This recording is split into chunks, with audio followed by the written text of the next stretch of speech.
We can start with LeBron passing Michael Jordan. That obviously is a big deal. It should not be overlooked as we get into the disaster that is their season. But how about him passing Michael? It's phenomenal. As we talked about on SportsCenter, I mean, he adopted so many things from Michael Jordan. The number, the Potter toss. He's an iconic figure with Nike. He's a mogul and a businessman. And Michael Jordan gave you the high score on a video game for everybody to try to shoot at. And so while people won't be able to accomplish or eclipse a lot of the things that he's been able to accomplish in the game, LeBron James has been the next best thing. Let's get to the Lakers, though. And I don't know if this is quite Rostradamus, but you've been saying since October that Denver was a better team than L.A. Is it weird watching LeBron play for a bad team? It is weird. And I know you guys feel the exact same way, because when you're the best player in basketball, usually that means you make the playoffs at least. Okay, so that means for me that right now we can't say that he's the best player in basketball, number one. Number two, it just says how much of a disaster that not only are they not a playoff team, Laura, they're not a contending team for the playoffs. They might as well try to get Zion at this point. Well, the greatest thing about last night is that this is the distraction the Lakers needed, because if it weren't for LeBron passing MJ, which I can't even imagine, like sometimes we just roll over these things and go, all right, well, what's today's headline? You go like, no, man, the dude you idolized, you actually just passed him.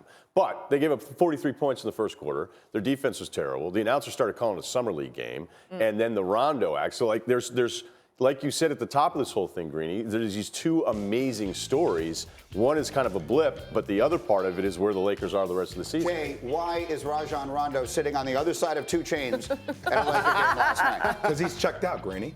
He's checked out. That's apparent.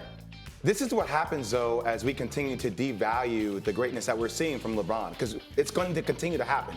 For these next 3 or 4 weeks, there's going to be a dumpster fire on the Laker organization because everybody's hurt.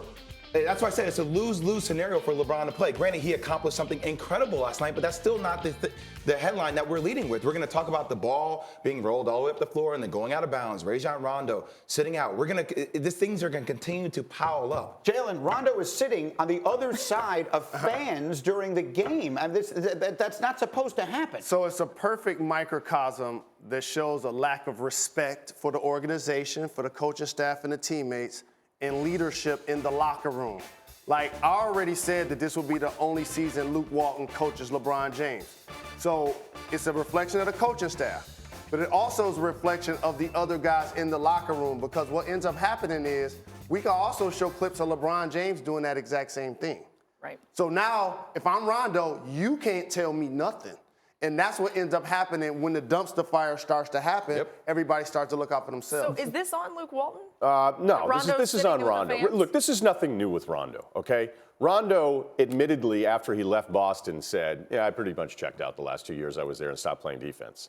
He goes to Dallas, and Rick Carlisle, who's as respected as anybody, couldn't work with him. And then Rondo has this unreal run with the Pelicans in the playoffs. And you kind of trick yourself into like, man, like when he's engaged, like I can't imagine being good enough, gifted enough to play in this league and deciding the second half of your career that I'm undecided on what kind of effort, what kind of commitment I want to give this team. So Rondo, nobody could talk to Rondo when he was a rookie, okay? So now when it's this bad, like he's just going to do whatever he wants. Like fake it. Fake it for the last month, and he can't do that. How are you supposed to sell free agency on the culture of the Laker organization?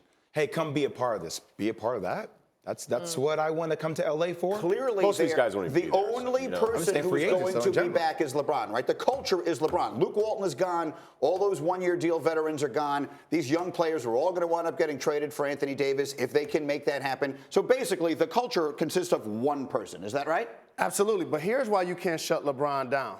To whom much is given, much is required. So when we're fourth in the playoffs and you're passing Michael Jordan, you got to lead from the front. When we're struggling, you can't take a step back and minimize how much you play and how much effort you give. So you have him play every other game throughout the rest of the season? Absolutely. Okay, if he gets hurt, that's going to be a big story. He's 34 years old. That's all I'm saying.